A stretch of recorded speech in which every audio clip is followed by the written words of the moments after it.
What if you believed something were true about money and about becoming a millionaire, but it was actually false? Could that hinder you? Not only could it hinder you, it absolutely will hinder you. On this video, Millionaire Money Myths, 7 myths people believe about becoming a millionaire, I am going to dispel 7 myths that have probably kept you stuck like Chuck in a pickup truck attempting to climb Millionaire Mountain. So let's get into these one by one and why these myths have stopped you from making millions of dollars. So 1, they believe that you have to be dishonest to be a millionaire. And I know there are people who believe that you can only make millions of dollars if you're dishonest. Because that's what the cultural hypnotic societal mechanism has programmed us to believe. Now, have you ever thought about, like, where did that idea come from?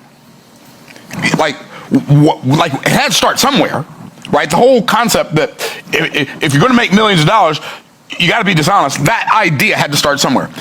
Is it possible? I'm not saying this is where it started, but I'm asking the question.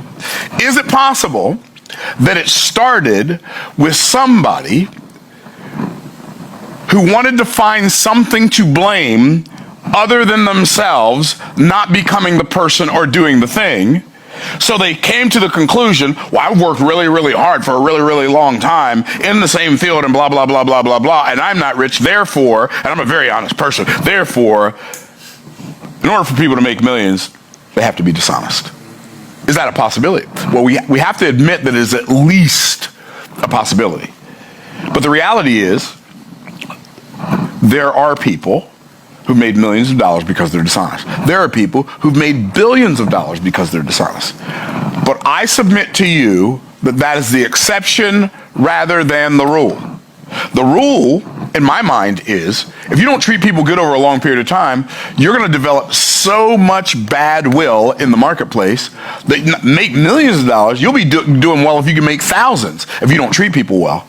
If you're not honest, if you don't have integrity, if you don't keep your word, you're going to have a hard time making hundreds of dollars or thousands of dollars, let alone making millions of dollars if you're not honest. Now, honesty is the best policy.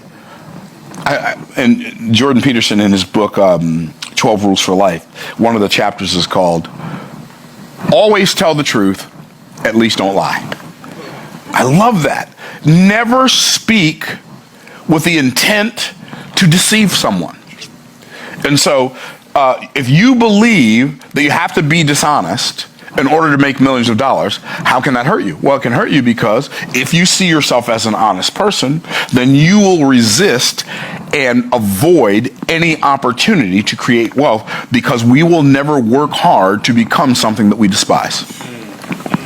So you have to take an inventory of your feelings. If you're serious, not just curious about creating wealth, you have to take an inventory of your feelings to see how you feel, like how you feel about the subject of money, how you feel about the subject of a lot of money, how you feel about the concept of being a millionaire. I was in my car one day, I was riding with somebody who's very close to me, and I was telling him how good business was going, and then kind of in a condescending way, he said, well, Myron, how much money do you want to make? I said, well, as much as I can. And then he said, surely you can't mean that. I said, surely I do. I said, now if you said it, you might not mean it.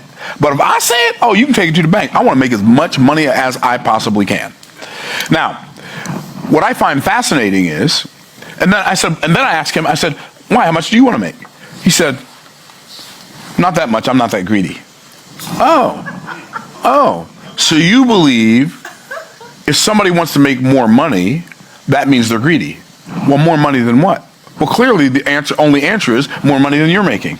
Because there are a lot of people out there to whom you would be rich. Right? And so my question when people say, well, I don't want to make that much, I just want to make enough to be comfortable. Okay, cool. Let me ask you another question. How long do you want to live? Not that long, just long enough to be comfortable. Nobody says that. How healthy do you want to be? Nah, I'm not really that interested in health. Just healthy enough to be comfortable. Okay, how smart would you like your children to be? Just, smart enough to be comfortable. And the reason I'm bringing this to your attention is because the only area where we intentionally restrict ourselves from maxing out is in the area of money. Isn't Isn't that fascinating? It is. But we've all heard people, even if we've not said it, we've all heard people say it. Right? Not that much, just enough to be comfortable. Not that much, I'm not that greedy. I don't want too much, there might not be enough left over for anybody else. It's like me walking around holding my breath. Save some air for me. And somebody says, Myron, what are you doing? I say, I hold my breath. Why are you holding your breath? I don't want to breathe too much air. There might not be enough left for everybody else. And you're laughing because it's insane. But money's like oxygen. There's more than enough for everybody to have more than enough, and there'll still be more than enough left over. So this whole idea that somehow restricting yourself from maxing out your financial potential helps other people is lunacy. It's insanical. Myron, what's insanical? It's when insane and maniacal get together and have offspring.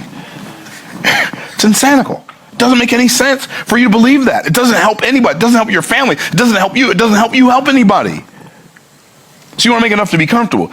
You say you want to make enough for you to be comfortable, or you enough for you and your spouse to be comfortable? Are you enough for you and your spouse and your children to be comfortable? Are you and your spouse and your children and your parents to be comfortable? Or are you and your spouse and your children and your parents and their parents to be comfortable? Like, when you say just enough to be comfortable, whose comfort are we talking about? Because I think, like, even from a scriptural perspective, we're commanded to entertain strangers, to support the weak, to feed the hungry, to give to the poor. So if all I have is enough for me to be comfortable, I've already missed the point. It's a myth.